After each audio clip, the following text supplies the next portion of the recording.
A point of order, Paul Foster-Bell. Just seeking clarification, sir. The last speech seemed to run for 6 minutes, according to the timer that's visible to us here, and I was just wondering if there's a flaw with it. I think if the member watched it pretty carefully, it started at 6, but when it got to 5, it then went to, it came back another minute.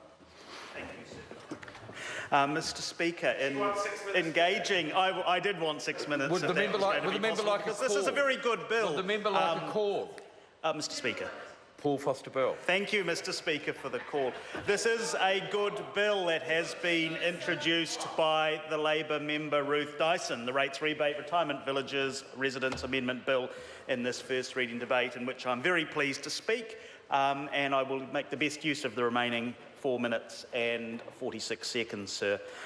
Sir, this bill is providing, I think, a well-intentioned modernisation of law that is now significantly out of date. The original Rates Rebate Act dates back to 1973, and the living conditions in which so many older New Zealanders now find themselves are significantly different to what they were in 1973. Far fewer people are staying at home, being looked after by their children, and those rest homes and retirement villages that do exist are a different world to what they were even 10 or 20 years ago.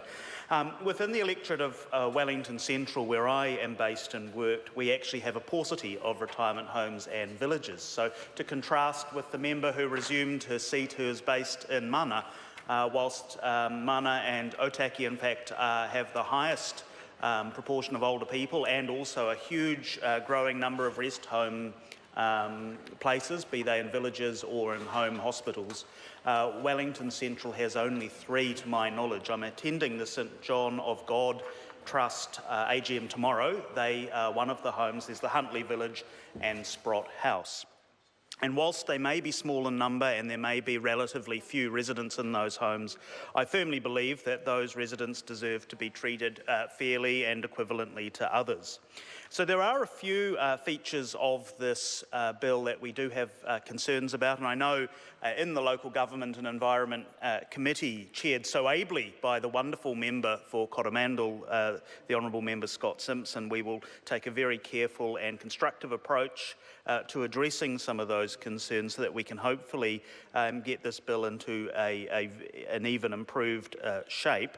And those concerns include the fact that half of the people who are residing in rest homes in New Zealand are reliant upon New Zealand Super as their sole source of income. Therefore, they are already eligible in many cases to access that $54 million worth of funding that we allocate in the 2016-17 year to the rates rebate scheme. But the costings that I've seen, which suggest costs anywhere between $5 and $8 million to extend the rates rebate scheme to those who are in a licence to occupy situation, whilst that's a significant investment, I think it might pay to put that in the light of the overall contribution older people make to our economy. So by the year 2051, older people are expected to pay $17 billion in taxes annually, up from the $3.6 billion they currently pay.